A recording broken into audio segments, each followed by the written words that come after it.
Om Namo Bhagavate Vasudevaya. Om Namo Bhagavate Vasudevaya. Bhagavad Gita as it is, chapter 6, Dhyana Yoga, text number 38. Kachena Vaya Vipratash Chinabram Iva Nashati Apratishto Mahabaho Vimudo Brahmanapati Kachino Vaya Vipratash Chinabram Iva Nashati Pratishto Mahabaho Vimudo Brahmanapati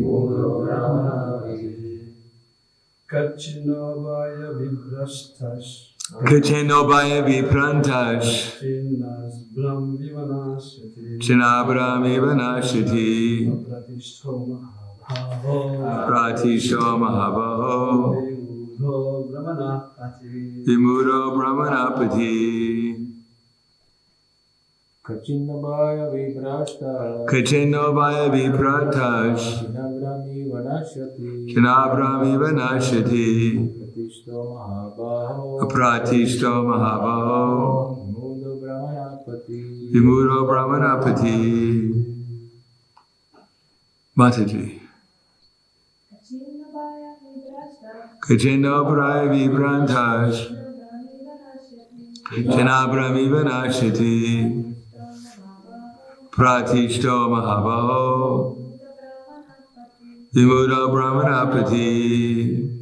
Kachit, whether, na, not, ubaya, both,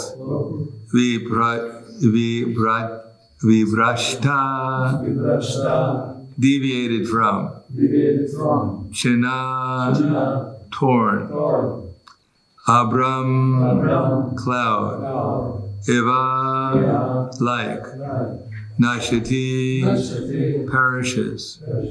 Pratishtaha, without any position. Mahabaho, almighty armed Krishna. Vimuda, bewildered. Brahmana, of transcendence. Pati, on the path.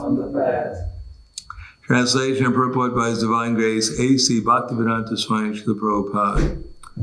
Almighty armed Krishna, does not such a man who is bewildered from the path to transcendence fall away from both spiritual and material success and perish like a ribbon cloud with no position in any sphere?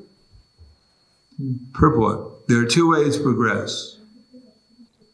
Those who are materialists have no interest in transcendence, and therefore they're more interested in material advancement by economic development or in promotion to the higher planets by appropriate work. When one takes to the path of transcendence, one has to cease all material activities and sacrifice all forms of so-called material happiness. If the aspiring transcendentalist fails, he apparently loses both ways. In other words, he can enjoy neither material happiness nor spiritual success. He has no position. Like a ribbon cloud. Cloud in the sky sometimes deviates from a small cloud and joins a big one. But if it cannot join a big one, then it is blown away by the wind and becomes a non-entity in the vast sky. The Brahmanapati is a path of transcendental realization through knowing oneself to be spiritual in essence, part and parcel of the Supreme Lord, who is manifested as Brahman, Paramatma, and Bhagavan. Lord Sri Krishna is the fullest manifestation of the Supreme Absolute Truth, and therefore one who is surrendered to the Supreme Person is a successful transcendentalist. To reach his goal of life through Brahman and Paramatma, realization takes many, many births. Bonam Janmanamante. Therefore, the supermost path of transcendental realization is Bhakti Yoga, or Krishna consciousness, the direct method.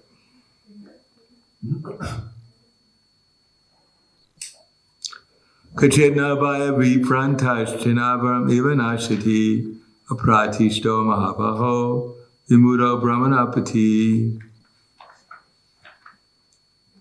Almighty armed Krishna, does not such a man who is bewildered from the path of transcendence fall away from both spiritual and material success, perish like a ribbon cloud with no position in any sphere? He's asking about the yoga brashta.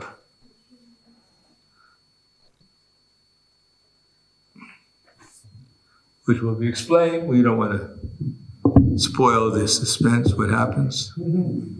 So we won't. If you haven't read the Bhagavad Gita and you don't know, you have to come back for the next class to find out. What happens to the yoga brashtas. Sri Rupa Goswami has said that actually all of us are yoga brashtas. In the Nectar of Devotion, he said that devotional service is generally a continuum over many lifetimes. If we're expecting to go back to Godhead in this very lifetime, that's not bad. But we should also understand that there's no guarantee. Even Parikshit Maharaj, who directly saw Krishna within the womb, which is a pretty early time to start seeing Krishna. If you want to start early, then that's the place to start.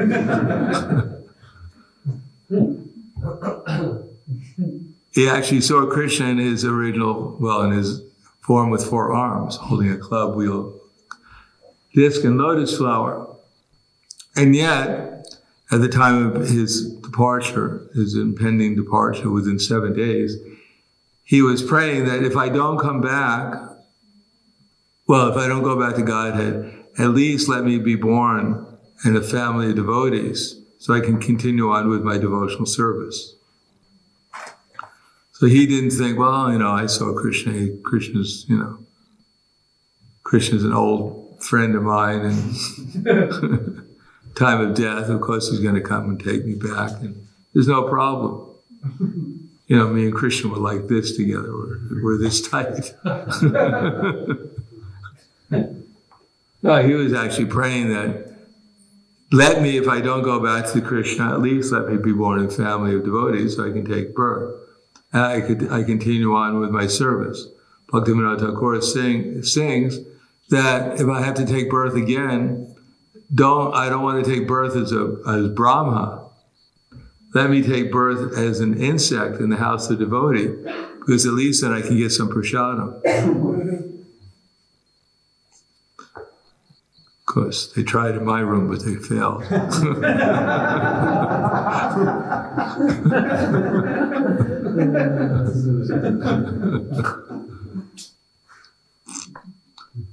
And now perhaps others are more merciful than me.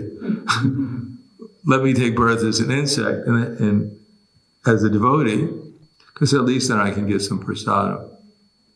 So there's a mentality, most of us, now we can see Prabhupada in his general preaching, he apparently contradicted himself. Sometimes he say, no problem if you're 90% Krishna conscious, and Krishna will come and make up the other 10%, bring you back to Godhead. And he looked around and the devotees, they were all morose. It's all right if you're 80%. And he looked around, they're still morose. He said, all right, 65%. 50%, that's it. Okay, problem.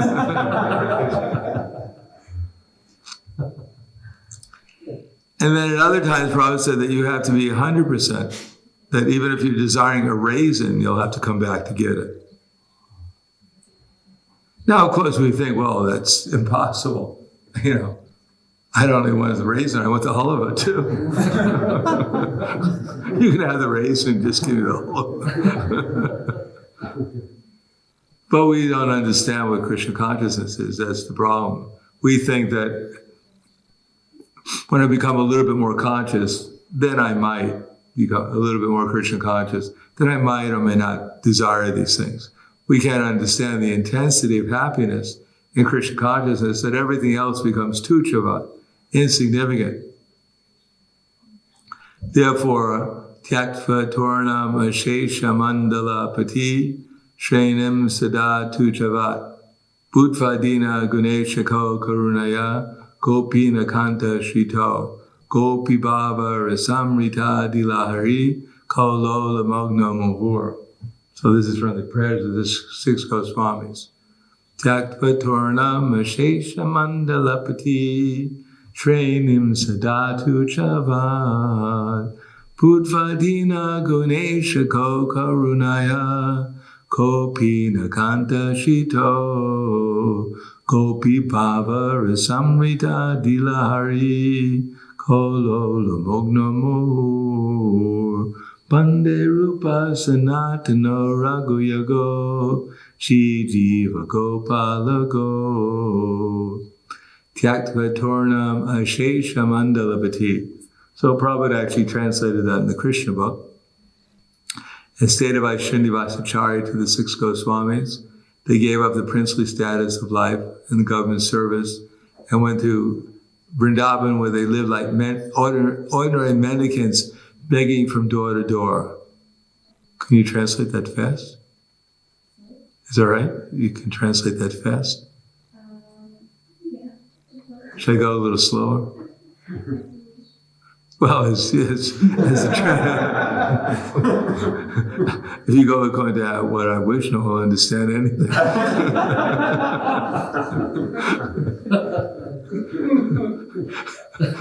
Should I go a little slower? Yeah, maybe. What about the people who, will they understand more if I go slower?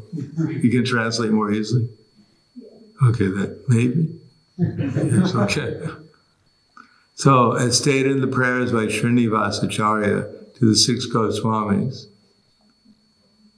they gave up the government service and the princely status of life, and they went to Vrindavan, where they lived like ordinary mendicants, begging from door to door.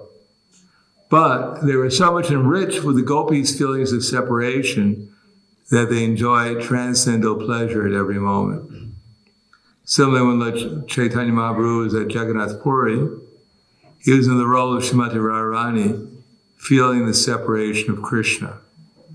Those in the Madhva Gaudiya Sampradaya should always feel separation of Krishna, worship his transcendental form, discuss his transcendental teachings, his entourage. The spiritual master should enrich the devotees to the highest devotional perfection, feeling constant separation from Krishna while engaged in devotional service is the perfection of Krishna consciousness. You're looking that up in the book? Is that right? It was convincing. What's that? It was convincing. Well, I have it in my eyelids. I just.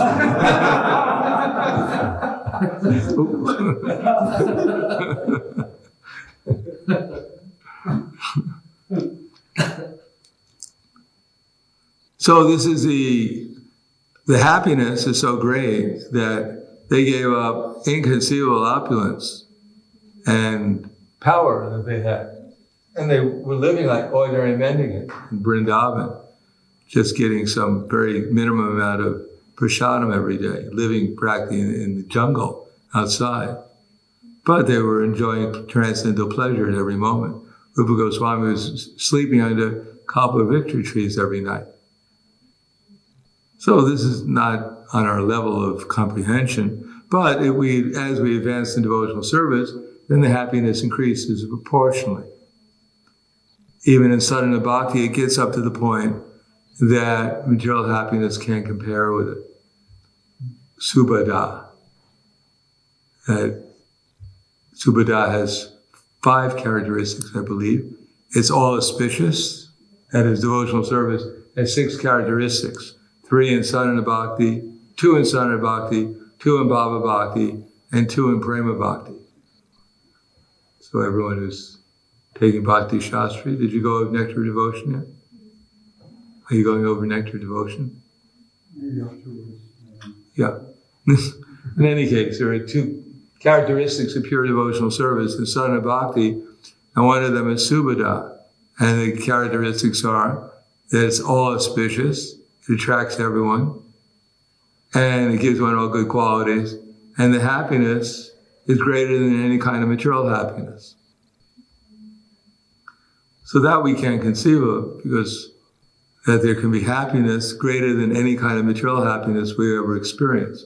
But that experience is one in the course of even executing one of the 5 powerful processes with concentration, namely chanting with concentration, or serving the deities with love and concentration, hearing Srimad Bhagavatam and Bhagavad Gita with concentration, serving the devotees with devotion and concentration, or making the atmosphere, living in a spiritual atmosphere with concentration and devotion. That even a neophyte can experience ecstasy if one executes one of these 5 powerful processes with a little bit of devotion and concentration.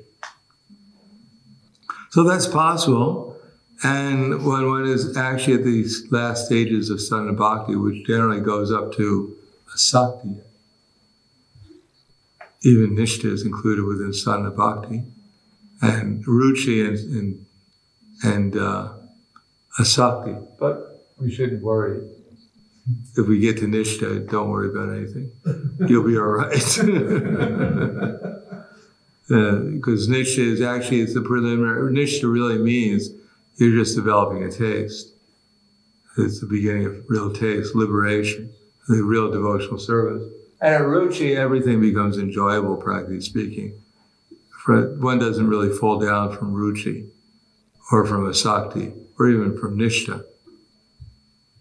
But when one comes to the stage of bhava, and then moksha lagu krit, then even the concept of liberation is considered to be lagu krit, completely insignificant. The happiness is so great that, practically speaking, one does, if there's any material thought, it's like in a dream. It's like the thought is like a dream. One is dreaming. One doesn't take it seriously. It's like a shadow. And prema, there's no such thing as material. Prema is Krishna Karshini and Sundarananda Vikshat Atma. That the happiness is so intense that one doesn't even know there's such a thing as material existence anymore. Everything is spiritual. These are inconceivable, but at least in sadhana bhakti, we can experience a higher taste, greater than any material experience, although it may not last. In sadhana bhakti, it only starts lasting when you get up to the stage of nishta. Still, it's enough to inspire one to go on and on in devotional service. Now, without getting that taste, without concentrating, taking seriously these 5 powerful processes, then one may become lax and fall away from the process. You'll become a yoga brashta and have to take birth again. And maybe, as Krishna will explain, maybe not get the opportunity to engage in devotional service, even if one takes an auspicious birth. One may become further distracted until finally one, somehow or another, Krishna arranges, one begins the process of devotional service again. So while we're not at the stages at Bhava Bhakti, or even the end stages of sadhana bhakti, still we have to try to concentrate, try to do things with care and attention, so that even if we have to come back, then at least in this lifetime we did the best we could to make tangible progress, and then soon we'll go back to the spiritual world. I mean, our perspective on time is so distorted, we have no idea what time is, but it's all part, we're just speculating what time is. The material world is one big speculation. We say, oh no, I don't want to come back again. But we've come back so many times. It's inconceivable how many times we've come back to this place. And we thought, I can't give up my false ego. My false ego, if I come back in another body, I'll forget my false ego. But we've forgotten since time immemorial. We've given up one material circumstance for another. But if we take the devotional service, gradually we'll wake up, and then we'll see things as they actually are. We won't be disturbed by these changing bodies anymore. Dhiryas tatra namuyati. And then one will be patient. Ashabandha Samudkara Kanda Namagana Sadarushe. The patience will gradually develop patience and conviction, and then we'll be enthusiastic in any circumstance. Mama Janmani Janmani Shore Bhavatad Bhakti Ahaituki. Even if we have to take birth after birth, at least if we get the opportunity for devotional service, then gradually our life will become successful. So I'll stop there. Any questions? Yes.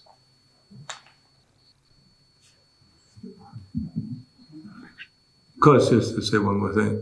Prabhupada once wrote me a letter. He said, you should go around the world and preach. This is the last letter he wrote me. And this paraphrase. And then you should make the goal of your life to go back to Godhead without any further delay.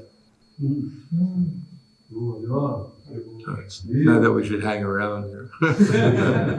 He's delayed a little bit. What's that? He's delayed a little bit.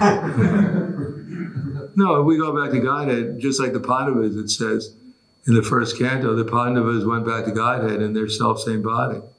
We don't have to leave this body to go back to Godhead. We can do it in the self-same body. And then we'll actually be able to do better, really good for ourselves and for everyone else. If Prabhupada wasn't in the spiritual platform of existence, we wouldn't have a Hare Krishna movement. He was just a little old man from India who he couldn't have spread Krishna consciousness. But because wherever he went, he brought the spiritual world. Because he was actually in the spiritual world in his self-same body. Therefore, the Hare Krishna movement spread. Yes.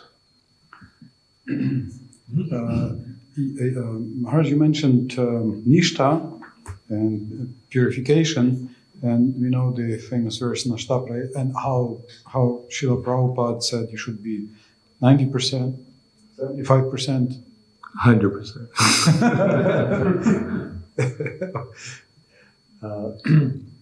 So in that famous verse, it says, Nashta prayeshva bhadreshu nityam bhagavata sevaya, that almost all that is troublesome to the heart, almost all anarthas are removed. So which anarthas are not removed? Which anarthas would you care to comment? Just like it says in Madhura Kandambini, there are endless varieties of possibilities. But that's explained, in detail, which I don't remember. There's partial annihilation of annihilations. There's full annihilation. There's complete annihilation. So those are explained at the stage of Nishta, what's annihilated, to what percentage they're annihilated. But I don't remember that. When I get up to it, I'll be able to spontaneously tell you. Let me examine it. It might be big. Yeah, that's right.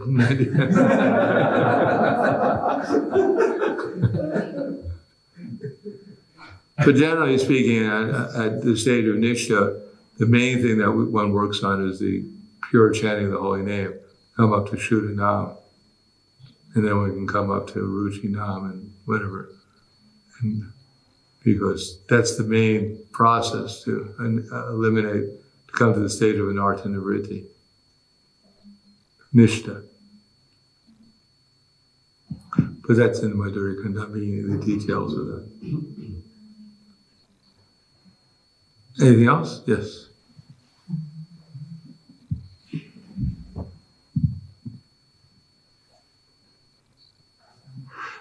Maharaj, after being able to give up false ego's desire of being worshipped by a woman or more ladies, why would somebody want a raisin or even more subtle worship, profit, adoration, these things? Why would one want a raisin? Yeah. Well, this is a really nice raisin. Some really nice raisins. Besides that, you might get more taste from a raisin than a relationship sometimes. Look at Bharat Maharaj. He was on the preliminary stage of Bhava. Yeah, but it was living big. What's that? That was living big. Ooh, it was a deer cub. Oh, you're so beautiful. I love you and you love me. Let's go off together. There's a dirty deer.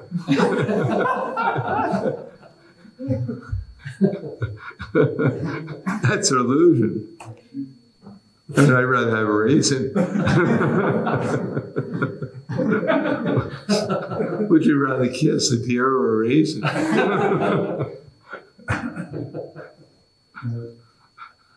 Yes. In Sankirtan, I gave a book to somehow famous. He's like eccentric biologist. He was thrown out of the official faculty. Then he had some alternative institute and some things. But now he's only eccentric. I think he doesn't deal anymore with science. So he was saying that he was so depressed when his rabbit died when he was graduating from the faculty that he didn't care about anything. He was saying, I didn't care about anything. And I thought it was such an elevated consciousness because I couldn't suffer so much because of a rabbit. And I thought, you don't know, maybe it was a very beautiful rabbit. Did you see its tail?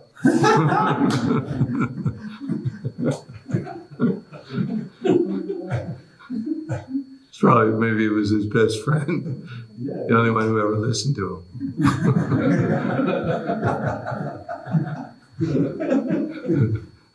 Anything else?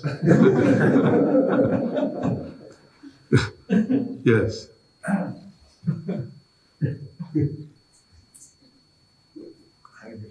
You quoted Rupa Goswami from the Bhakti Rasamrita Sindhu that we continue from before. Then, as we distribute books or preach, how do we find out who is a yoga brashta? Does you don't have to worry about it. Krishna knows.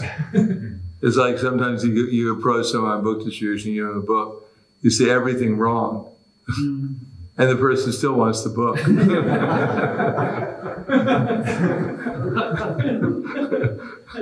It means that Krishna doesn't really care how stupid you are. This person's going to get the book anyway.